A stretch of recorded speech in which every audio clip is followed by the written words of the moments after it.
대학의 역할이 좀 줄어들 수도 있다 이런 전망도 나오고 있더라고요. 사실은 자격증 대학 안 와도 딸 수 있고 직업훈련도 대학 안 와도 할 수 있습니다. 네. 다만 그럼 대학에서는 어떤 장점이 있냐 하면은 여대가 남녀공학으로 이제 전환된 경우도 많이 봤고, 그렇지만 우리가 공통적으로 갖고 있는 것은 뭐냐면 대학 입시를 앞두고 어떤 고민을 해야 되느냐, 부모님 말 너무 듣지 마라. 네, 그 많은 변화가 있을 거기 때문에 좋은 주에 큐. 좋은 주입니다. 오늘은 굉장히 특별하고 귀한 분을 모셨습니다. 숙명여자대학교 문시현 총장님 모셨습니다. 네, 저는 숙명여자대학교 총장 문시현입니다. 네, 반갑습니다. 총장님 어서 오세요. 네, 초대해 주셔서 감사합니다. 아유, 제가 네. 더 영광입니다. 아, 네, 이번에 숙명여자대학교가 120주년을 맞았다고 들었어요. 아, 네. 진심으로 정말 축하드립니다. 네, 감사합니다. 120주년이라는 건 사실 굉장히 큰 역사이고, 우리가 흔히 얘기하는 60갑자가 두 번 돈, 네. 초반에 60년은 그 여성 교육에 씨앗을 뿌렸다고 하고 성장했다고 하면은 네. 이제는 이제 그 성장을 넘어서 또 다른 단계로 도약하는 중요한 모멘텀이라고 생각을 합니다. 네, 네. 긴 시간 동안 그 쌓아온 교육과 네. 정말 그 유산에 정말 깊은 존경의 말씀을 올립니다. 열심히 하겠습니다. 네. 아, 네, 총장님 진짜 네. 최근에는 또 그 AI 기술의 발전과 함께 대학의 역할이 좀 줄어들 수도 있다 이런 전망도 나오고 있더라고요. 총장님께서는 이러한 변화 속에서 이 대학의 미래를 좀 어떻게 보시는지 궁금합니다. 네.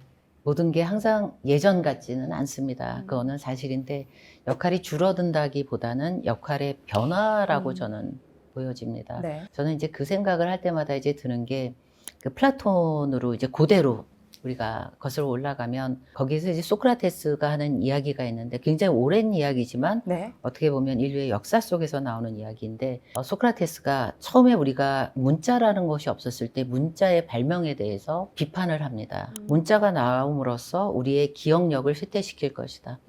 그래서 우리가 지식의 환상을 갖게 하기 때문에 문자로 하면 안 되고 만나서 영혼에 전달을 해야 된다라고 얘기하면서, 우리가 너무나도 지식에 기본적으로 우리가 쓰는 그런 문자 자체의 발명도 굉장히 비판적인 시각으로 했던 역사가 있습니다. 이건 다시 무슨 얘기냐면, 아이러니하게 우리는 소크라테스를 그 문자를 통해서 배우고 있습니다. 그래서 항상 새로운 무언가가 나타나면 기존의 것을 굉장히 위협하거나 축소하거나 이제 그렇다고 생각을 하지만, 어떻게 보면은 우리가 역사를 통해서 보게 되면 우리의 그 교육이 다른 방향으로 변모해야 되는 것이고, 또 그런 전환점을 맞이하는 굉장히 중요한 시사점을 준다고 생각합니다. 그래서 대학의 역할이 줄어든다기보다는 이것을 빨리 전환해야 된다. 네, 그렇게 생각합니다. 네.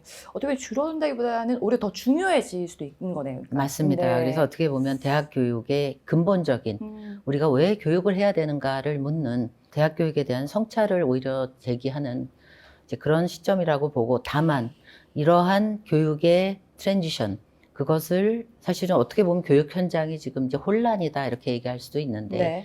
그것을 이 위기를 위기라고 느끼지 못하고 지식 전수 방식을 고수하게 되면 그것이야말로 위기가 아닐까 이렇게 생각을 합니다. 지금 이 시나리오도 지금 대학 이제 진학을 앞두고 있는 많은 이제 학생들이 있을 텐데, 그 학생들에게 좀 하고 싶은 말씀 혹시 있으실까요? 네, 사실 얼마나 힘든 수능 과정을 겪습니까? 사실은 뭐 집안에 따라서는 굉장히 어린 나이부터, 유치원 때부터 시작되는 대한민국의 사교육, 물론 뭐 다양한 우리가 입시 제도가 있기는 합니다만은 수능이라는 제도가 학생들의 역량을 다 담을 수는 없습니다. 그래서 한 문제 실수하게 되면 자신이 가고 싶은 대학을 못 갈 정도로 이제 그런 체계를 담고 있습니다. 그런데 요즘 우리가 그런 얘기를 많이 해줘. 실패해도 된다. 네. 뭐 그렇게 얘기하는데, 실패하면 안 되는 교육 속에 묶여져 있던 아이들한테 갑자기 실패해도 좋다라고 말은 하지만, 그럼 과연 우리 사회나 산업계가 그 실패를 제대로 받아들이고 있느냐, 이것은 또 다른 네. 얘기입니다. 연구도 실패할 수 있는 연구에 대한 중요성을 이야기하지만 단기적으로 가시적인 성과가 나오는 것에 대한 지원금이 가고 있기 때문에 네. 우리가 뭐 이미 실패해도 된다라는 그런 그 화두를 여는 것은 중요하지만 과연 그것을 담을 수 있도록 우리가 준비가 되어 있는지, 그래서 사실은 이제 앞으로 미래 세대에 대한 고민이 있는 것도 사실이고요. 네. 그리고 현재 그 대졸생의 취업률이 64%입니다, 평균. 네. 다시 말해서 64%라는 얘기는 36%의 우리 젊은이들이 그 직업을 갖고 있지 못하다라는 얘기입니다. 이것은 굉장히 걱정스러운 네. 그런 것인데, 이제 AI가 노동시장을 많이 변화를 시킬 거라고 생각을 합니다. 네. 그래서 34%가 아니라 이제 앞으로 40% 이상 늘어날 것이다라는 것이 전망입니다. 네. 자, 그러면 우리 학생들이 대학 입시를 앞두고 어떤 고민을 해야 되느냐, 대학에 꼭 가야 되느냐라는 그런 질문보다는 거기에 가서 어떤 사람이 될 것인가를 먼저 어떤 경험을 하고 이제 그런 것을 고민하는 것이 더 중요할 거라는 생각이 듭니다. 경험 없는 신입을 쓰지 않게 되고, 맞아요. 어떤 교수님하고 말씀을 나눴는데, 이제는 물론 특정 학문이긴 합니다. 조교가 필요 없습니다. 연구 조교가. 왜냐하면 네. AI가 훨씬 더 인건비 없이 정확하게 네. 해주니까. 이제 이런 단편적인 대화 속에서 나오는 거지만 네. 그 많은 변화가 있을 거기 때문에 과거에 하던 대로 또 부모님이 얘기해 주는 대로 하면은 그것은 바람직하지 못하다. 부모님 말 너무 듣지 마라. 네, 부모님들은 네. 싫어하실 것 같은데. 예, 학생들 굉장히 좋아할 것 같네요. 네. 근데 어떻게 보면은 그 부모님은 안정적이고 이런 것들 더 많이 이렇게 네. 생각을 하잖아요. 네, 근데 이제 안정적인 거는 없다고 생각해야 되는 게 맞는 것 같습니다. 네. 어떻게 보면 이제는 단일 학문으로는 경쟁을 할 수가 없습니다. 융합 능력이기 때문에 네. 이게 뭐 우리가 얘기하는 복수 전공, 뭐 부전공, 뭐 마이크로 디그리 이런 것들을 다 해도 들똥말똥하기 때문에 네. 사실은 이런 융합 능력이 굉장히 중요할 것 같습니다. 그래서 융합 능력. 그래서 네. 예, 굉장히 그 우리 학생들이 걱정이 많을 것 같습니다, 사실은. 네네. 그래서 요즘 사실 어떤 전공을 정말 선택해야지 이렇게 미래에 살아남을 수 있을까 이러한 고민도 많이 이제 하는 것 같고, 총장님께서 이제 보시기에는 아까 그런 융합 능력 그 외에도 또 어떤 역량을 좀 갖추면 좋을지 네. 궁금합니다. 우리가 뭐 미래를 네. 예단하기는 어렵지만 AI가 못하는 것이 유망하다. 못하는 영역을 잘 봐야 된다고 생각하고, 거기에는 저는 이제 경험이라는 게 굉장히 중요할 것 같습니다. 네. 아까 고등학생들한테 전하는 메시지 말씀을 하셨는데, 사실은 자격증 대학 안 와도 딸 수 있고 직업훈련도 대학 안 와도 할 수 있습니다. 네. 다만 그럼 대학에서는 어떤 장점이 있냐 하면은, 과거에 그 베를린 대학교를 만든 훔볼트라는 19세기 초에 그 철학자가 그 빌둥이라는 그 표현을 쓰면서 교육 이야기를 합니다. 네. 다시 말해서 배경이 다른, 나와는 가정적으로 혹은 경제적인 배경이 다른 그런 학생들이 오고, 또 꿈이 다르고, 우리가 이제 그 플러럴리티라고 해서 복수성이라고 하는데, 그런 다양한 사람들이 모여서 거기서 함께 생각을 나누고 자기의 자아를 형성하는 곳이 대학이다라고, 물론 19세기적인 그런 그 재단이라고는 하지만 네. 물론 AI가 지식도 전해주고 코딩도 짜주고 심지어 논문도 써주고 네. 보고서도 써줍니다. AI가 잘할 수 있는 것을 우리가 잘할 수는 없다고 봅니다. 그럼 그거는 AI한테 맡기고, 그러면 우리가 할 수 있는 것은 AI가 할 수 없는, 다시 말해서 그런 경험치라든지 그런 역량이 굉장히 필요할 것 같고, 무엇보다 가장 중요한 게 그 인간이 할 수 있는 영역 중에는 저는 가장 중요한 게 결국은 인간학이거든요. 인간에 대한 이해가 굉장히 중요하고, 네. 인간학이라는 것은 결국 뭐냐, 인간의 본능, 그다음에 인간의 욕망, 이런 것들을 읽을 줄 아는 그런 능력이 굉장히 중요할 것 같습니다. 그래서 여기서 다시 한번 이제 인문학의 중요성이 나오게 되는 것이고요. 근데 사실 사회에서 인문학 이야기 많이 하고 중요하다고는 하지만 막상 교육 현장이나 또 취업 현장에서 가다 보면 그 전공생들이 잡을 찾기 어려운 경우가 있습니다. 그러나 이제 앞으로는 이런 것을 잘 브릿지를 놓을 때 그 시너지가 낫지 않나 이런 생각이 들어서, 앞으로 어떤 능력이 내지는 어떤 분야가 유망하냐라고 하게 되면 인공지능이 당연히 한계가 있고 못하는 내 분야가 유망하지 않을까, 그런 생각을 해봅니다. 알겠습니다. 예전보다는 좀 많이 나아졌다고 하지만 사실 아직까지도 이제 대학 서열 구조가 이게 좀 중요한 좀 기준으로 아직도 지금 자리를 잡고 있는데, 이거에 대해서 앞으로 어떻게 좀 구조가 변화를 좀 하면 좋을지. 그래서 저는 대학들이 각자의 특성화가 필요하다. 특성화. 그래서 그 대학에 가면 그 대학의 특징이 있는, 그래서 아웃싱킹이 필요한 것이고, 그래야 경쟁력이라고 저는 생각합니다. 똑같이 큰 대학과 아니면 중간 사이즈의 대학과 작은 대학이 백화점식으로 다 늘어놓고 했을 때 경쟁력이 생긴다고 생각하지 않습니다. 고등학생들이 저 대학 가면 내가 뭘 배우겠구나, 어떤 사람이 되겠구나 하는, 우리가 이제 인적 그 그물망이라는 학문적인 용어가 있는데요. 네. 어떤 그물망에 내가 들어갈 것인가. 이제는 명성만에 기대서는 굉장히 어렵고요. 특히 뭐 국내 대학 평가도 있지만 QS 같은 평가를 보면 우리가 의외로 이 대학이 이렇게 높았어? 하는 것들을 보고 있거든요. 네. 서열이 뭐 갑자기 사라지지는 않겠지만 그 특성화를 확고하게 할 때 또 각자 대학만이 갖고 있는 고유한 역량이 드러나지 않을까 싶습니다. 좋은 주의 큐. 네, 총장님, 그리고 이제 여대의 역할과 이 존재 이유를 둘러싼 다양한 논의가 이어지고 있는데요.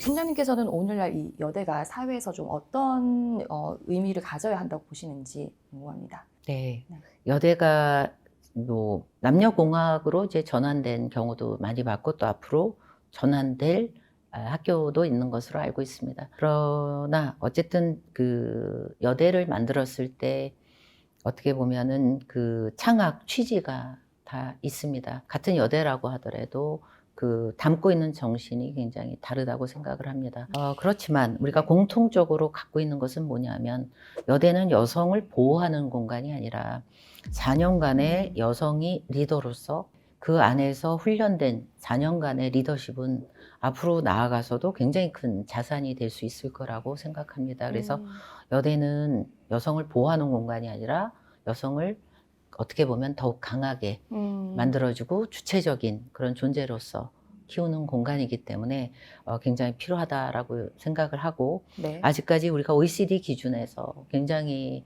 그 여성의 아직 지위가 굉장히 부족한 것도 사실입니다. 사실 어떻게 보면 과거에 비해서 많이 좋아지지 않았냐, 심지어 역차별이지 않느냐 그런 것들도 있지만 또 우리가 그 임금 격차라든지 기본적인 우리가 수치를 들여다볼 때는 아직까지도 그 역할을 할 것이 많고 그다음에 여대는 이게 우리가 국내에서의 역할에만 이것이 한정이 되면 저는 안 된다고 생각을 합니다. 네. 왜냐하면 아직도 그 개도국이나 선진국 중에서도 여성 교육을 아직도 분리해서 시키는 나라들도 있고요. 그래서 여성 교육의 그런 경험을 우리가 국제적인 협력을 통해서도 얼마든지 할 수 있는 영역이 많다. 저는 그렇게 생각을 합니다.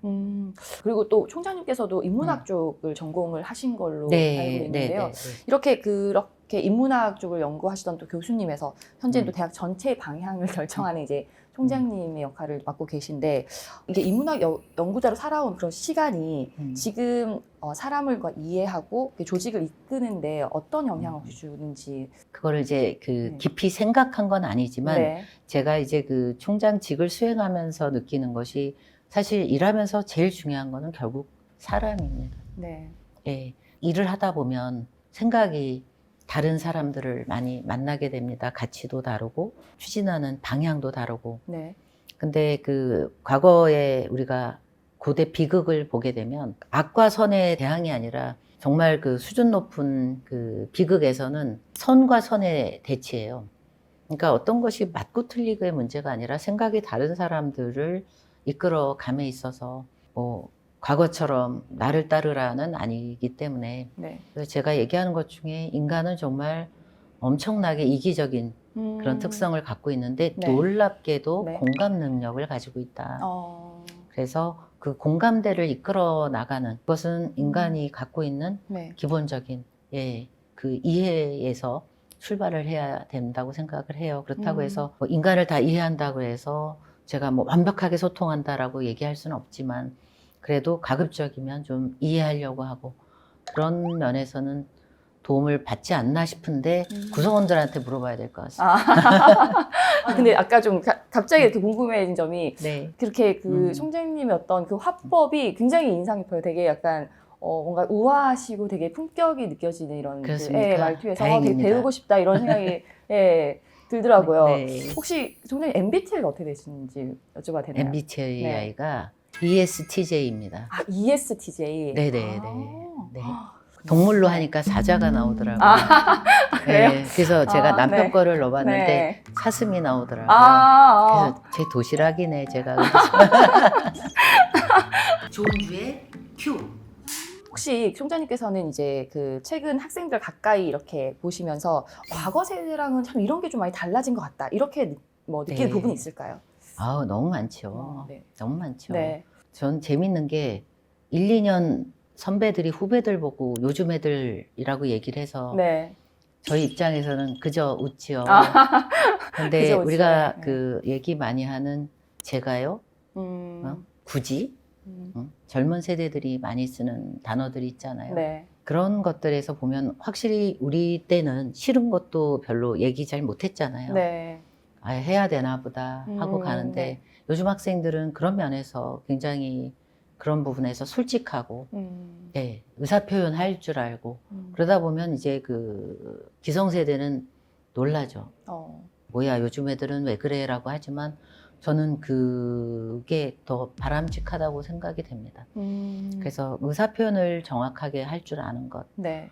예, 그리고 자기한테 도움이 되는지 안 되는지도 굉장히 많이 판단을 하는 것 같습니다. 그래서 그 우리 자랄 때하고 요즘 학생들하고 비교해 볼 때 뭐 많이 편안해지고 편리한 것도 많지만 어떻게 보면 좀 짠한 느낌이 드는 게 앞으로 미래 세대가 우리 때처럼 그렇게 많은 기회와 네. 경험이 주어지지 않고 그렇기 때문에 그런 부분에서 학생들이 많이 다르지만 또 이해되고 공감되는 부분이 많은 것도 네. 사실입니다. 그래서 이제 부모들이 물론 이제 사춘기를 거치면서 힘들다 그러지만 그럼 사춘기 넘으면 또 대화가 잘 될까? 혹은 또 특히 그 모자 관계에 있어서 보면 네. 그 남녀가 다르면서 대부분의 옆에서 이렇게 지켜보면 공부 갖고 하도 잡아서 모자 관계가 굉장히 안 좋습니다. 왼수가 된 집안도 있고. 엄마 아들이 이렇게 많이 부딪히나 봐요. 네. 그렇죠. 왜냐하면 엄마 입장에서 아들 이야기가 되게 어렵습니다. 물론 뭐 깔끔하게 또 잘하는 아들도 있겠지만 네. 그러다 보니까 그 공부하는 과정 속에서 원수가 되는 경우도 많이 봤기 때문에 네. 그게 나중에 시간이 지나면서 이게 봉합이 될 수도 있지만 네. 또 뭐 그게 남아서 그럴 수도 있기 때문에 사실은 이제 세대 간의 그런 갭도 문제이고 네. 그러나 우리가 그 이해하고 공감하고 가는 것이 굉장히 중요할 것 같습니다. 그렇다면 총장님께서 혹시 실례지만 자녀가 네네. 있으신가요? 자녀를 이렇게 네. 키우면서 가장 좀 이렇게 그 강조했던 어떤 교육 철학이 있으실까요? 대화를 네. 교육 철학해서 네. 이렇게 대놓고 앉혀놓고 수업처럼 한 적은 없고요. 그냥 그 삶에서 비춰주게 자연스럽게 하는 게 되게 중요할 것 같고 네. 하나 확실한 거는 물론 제가 바빠서 그렇기도 하고 애를 늦게 낳아서 그렇기도 하지만 그래서 제가 애한테 너는 참 운도 좋다. 내 10년만 젊었으면 네. 네, 그런 얘기를 10년만 젊었으면 네네. 더 힘들었을 거다라고 얘기를 하는데 네.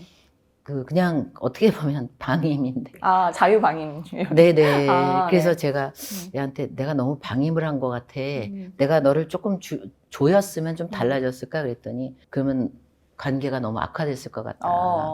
전 너무 이제 공감이 돼요. 저희 부모님 사실 그렇게 약간 자유방임식 나를 이렇게 뭔가 믿어주는 것 같고 그래서 오히려 더 정말 더 힘이 되고 관계가 더 좋았던 게 아닐까라는 생각이 들더라고요. 맞아요. 근데 사실 믿으면 안 가죠. 네. 근데 이제 믿어주는 척을 하는데 네. 행동 보면 열받을 때가 많아서 네. 그냥 했다가는 별로 이렇게 뒤끝이 안 좋아서 요즘은 AI한테 물어봐요.